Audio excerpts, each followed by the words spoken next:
over, the Nova family discovers all kinds of alien life forms while exploring other planets.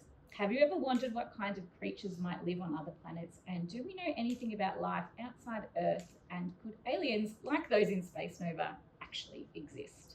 There's actually an entire field of science called astrobiology, which is about thinking about what kind of life there could be on other planets, whether it's from Earth and gone there or it's come from there. And that science is quite amazing because it also is relevant to something called extremophiles on Earth, which is life in extreme environments like those that live in undersea vents. And it also helps us to understand how life can be more resilient to changes, say, caused by pollution or climate change, for example. But sure, I think many people wonder about what life might be out there. You know, the scale of the universe is so huge, it's beyond our imagination. You know, there are thought to be more stars, more suns in the universe than grains of sand on all the beaches in all the world. And just in the last few years, we've started to discover lots of exoplanets, planets around other stars. And many of them are in what's called the habitable zone, where we think life might be able to exist. The question is, if it's out in another solar system, it's very far away. Will we be ever able to communicate with it or find it for sure? Who knows? But what I think is especially exciting is the chance for there to maybe one day have life in our solar system found. Today, all life as we know it came from Earth. Even life on our space stations came from Earth. But we know that some animals on Earth can live in space, in the vacuum of space.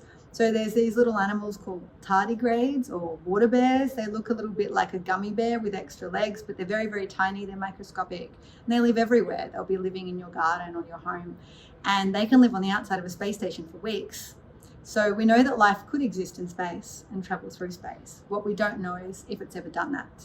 So we are searching for life on Mars, maybe deep under the surface, where the conditions might still be there, or evidence of past life, because it's thought that perhaps Mars once had the conditions for life, like oceans.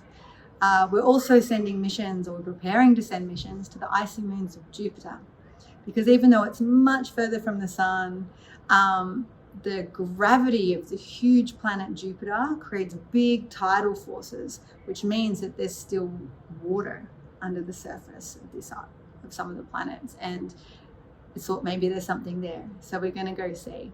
So it's an exciting time to be looking for life. And it's not just exciting to find life for its own sake, but if we were to find evidence of life or life, does it come from the same source as us? Are we family? In which case, where did we come from? Or is it from a separate tree of life? In which case, if it's happened more than once in our solar system, life must be everywhere in the universe. So I think it's really interesting to think about that and how life might evolve differently on our different planets. But I don't know. I couldn't say what the chances are, whether it's really out there or not.